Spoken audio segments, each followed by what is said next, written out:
Assalomu alaykum, hurmatli talabalar, tinglovchilar.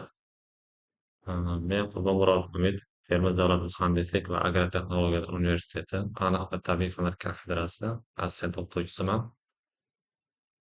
Demak, bugungi mavzumizda molekulyar kinetik nazariya asoslari va ideal gaz qonunlari to'g'risida gaplashib o'tamiz. Rejalarimiz: molekulyar kinetik nazariya asoslari, ideal gaz va uning qonunlari. Har qanday moddaning ichki tuzilishi qanday? Modda ichki tuzilishga egami degan savol hammamiz uchun qiziq. Demak, qanday tuzilishga ega ekanligini o'rganamiz. Demak, bu savolga esa molekulyar kinetik nazariya javob beradi. Ya'ni quyidagicha. Barcha moddalar eng kichik zarra, molekula yoki atomlardan tashkil topgan degan nazariya bu molekulyar kinetik nazariya deyiladi. Demak, tabiatda uchraydigan barcha jismlarning tarkibida albatta molekula va atomlar mavjud.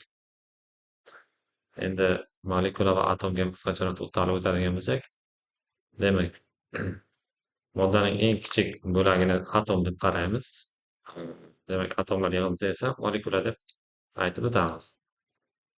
Atomlar elementning barcha fizik, kimyoviy xususiyatlarini o'zida jamlaydigan eng kichik bo'lak. Molekula esa moddaning barcha fizik va kimyoviy xususiyatlarini o'zida jamlovchi eng kichik bo'lak hisoblanadi. Endi molekulyar kinetik nazariya quyidagi shartlarga tayanib ish ko'radi. Demak, bu shartlar bilan birma-bir tanishib o'tamiz. Ulardan birinchisi, barcha moddalar molekula va atomlarni tashkil topgan, ular o'lchamga va massaga ega. Ya'ni atom va molekulalar juda kichik o'lchamli va kichik massaga ega bo'ladi, lekin baribir ularning o'lchami ham, massasi ham mavjud. Keyingisi, molekulalar aro o'zaro bo'shliq mavjud. Demak, tabiatda 3 xil asosiy agregat holatlar mavjud: suyuqlik, gazlar va qattiq jismlar. Demak, ularning molekulalari orasidagi o'rni ham bir-biridan anchagina farq qiladi.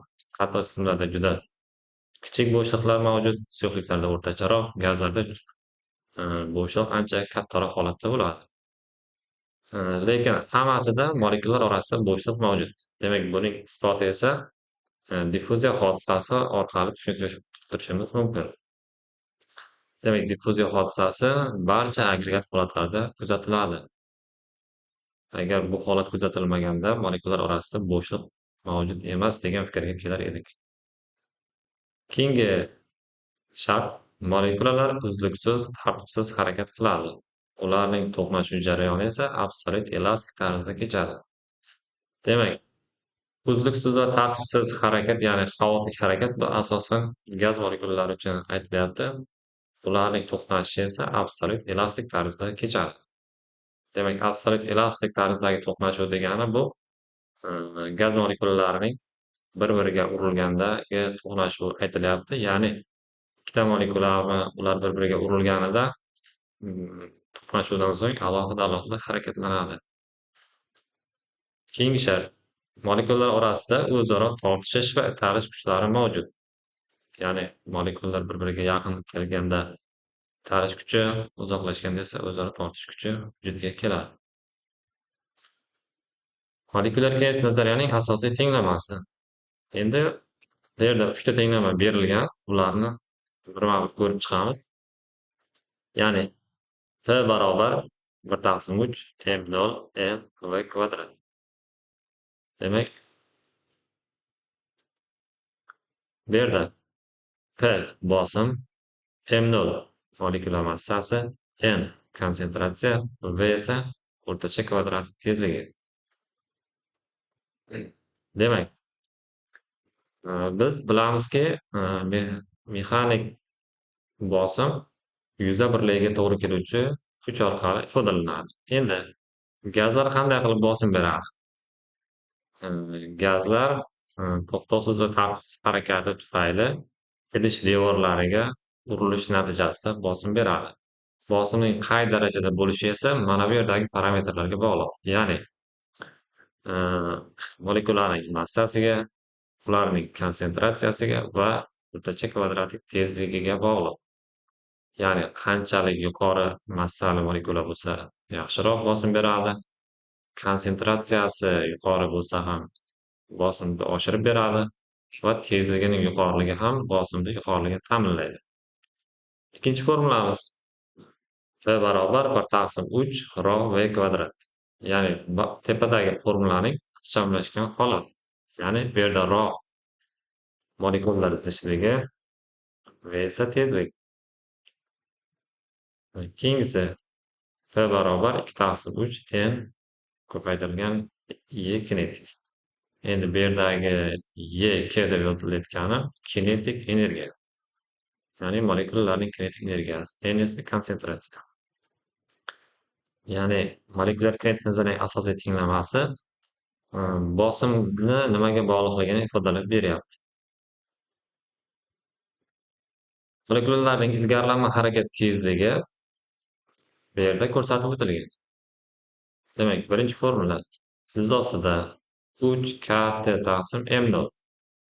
Bu yerda k bo'lisman doimiysi, ya'ni bu o'zgarmas qiymat.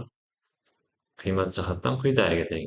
K barobar 1,38 10 darajasi -23 joule taqsim Kelvin. Bu yerda T esa temperatura, M0 esa molekula massasi. Pastdagi ham xuddi mana shu formulaning boshqacharoq ko'rinishi. Ya'ni 3 ilzosida 3RT taqsim mu. Bu yerda R universal gaz doimiysi, buning qiymati 8,31 joule taqsim Kelvin mol. T esa temperatura, mu molyar massa. Keyingi rejamizga o'tadigan bo'lsak, ideal gaz va ideal gaz qonunlari. Demak, o'zi ideal gaz deb nimaga aytiladi? Tabiatda uchraydigan barcha gazlarni biz real gazlar deb qaraymiz.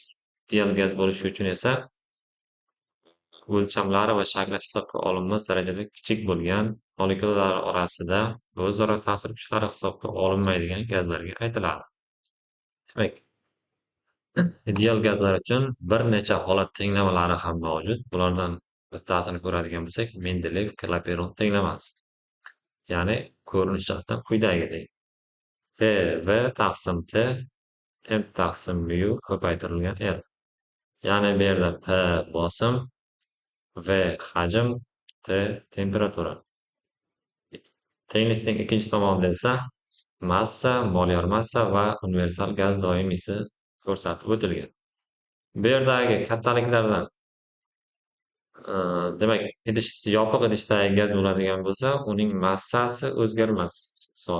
Molyar massa demak o'zgarmas, chunki qanday gaz qamalgan bo'lsa, xuddi shu gazning molyar massasi bo'ladi.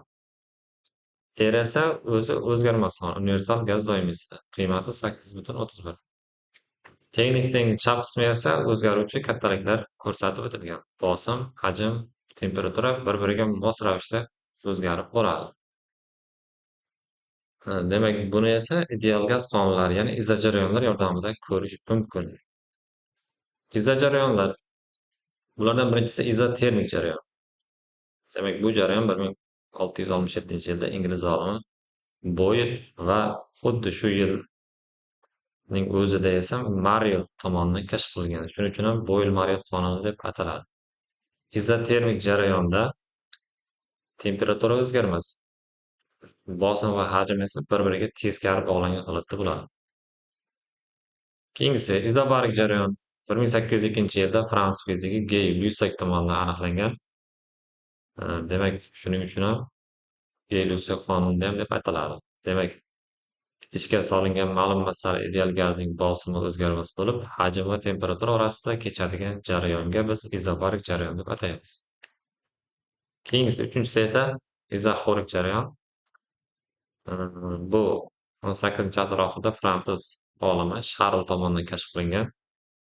Demak, bu jarayonda hajm o'zgarmas bo'lib, bosim va temperatura orasida kechadigan jarayonga izoxorik jarayon deb ataladi.